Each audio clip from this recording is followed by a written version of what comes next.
সবাইকে আসসালামু আলাইকুম। সবাই কেমন আছেন? ঘুরতে ঘুরতে আজকে চলে আসলাম ভবানীপুর আত্রাই উপজেলা, নওগাঁ জেলায়। তো এখানে আমার পিছনে দেখতেই পাচ্ছেন, এখানে একটি পুরাতন বাড়ি, রাজবাড়ি।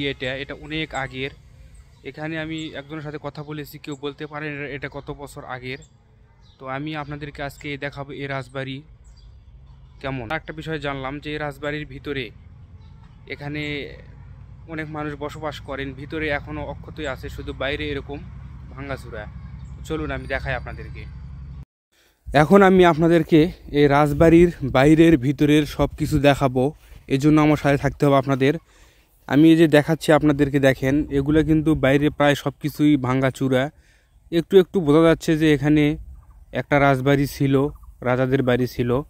তো আমি যেটা শুনলাম, এই বাড়ির ভিতরে নাকি কেউ বসবাস করেন। তবে আমি সেখানে যাব, গিয়ে দেখাবো সেখানে কি কি আছে। তো এই গেট দিয়ে, এটা হচ্ছে একটা গেট, আর আরেকটা গেট আছে, আমি ওই গেটে পরে যাব, আগে এই গেট দিয়ে যাচ্ছি আমি।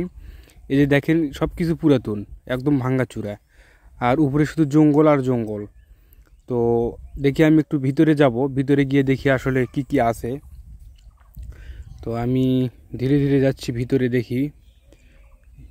এই যে এখান দিয়ে আসলে এখানে বাইরে একদম ফাঁকা। এখানে হয়তো বড় বড় গাছগাছালি ছিল, যেগুলো এখন নেই। আর এই যে এখানে একটা ঘর, এটা উপরে কিন্তু চাল কিছুই নেই, শুধু জঙ্গল। তো এখান থেকে বের হয়েই আমরা মেইন একদম ভিতরে আসলাম।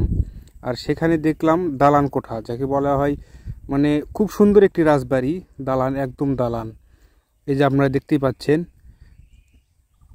আমি ঘুরে ঘুরে আপনাদেরকে দেখাচ্ছি। আর এটা হচ্ছে সেই বাড়ি, এখানে হয়তো এই রাজাদের হয়তো কোনো বংশধর এখানে বসবাস করেন। আর আমি একটু ভিতরে যাচ্ছি, এই যে ঘর একটা দেখতে পাচ্ছেন, এই ঘরে আমি যাব এখন। দেখি ঘরে কি কি আছে। ঘরটা অনেক পুরাতন, দেখতেই পাচ্ছেন আপনারা, একদম ভাঙা ভাঙা অবস্থা। আর এই যে এই কোণাতে একটা সিঁড়ি আছে, এই সিঁড়ি দিয়ে উপরে ওঠা যায়।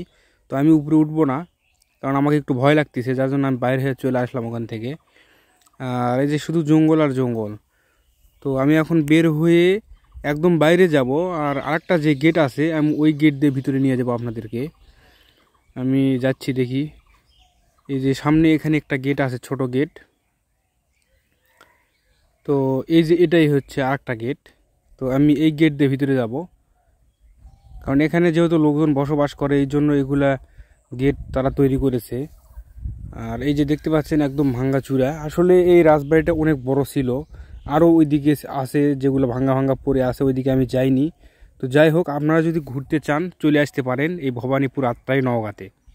তো আমি আপনাদেরকে দেখালাম এই রাজবাড়ির ভিতরে কি কি আছে। কেমন লাগলো আপনাদের কাছে? যদি ভালো লাগে অবশ্যই লাইক করে, কমেন্ট করে আমাকে আরও উৎসাহ দিবেন এরকম আরও ভিডিও নিয়ে আসার জন্য।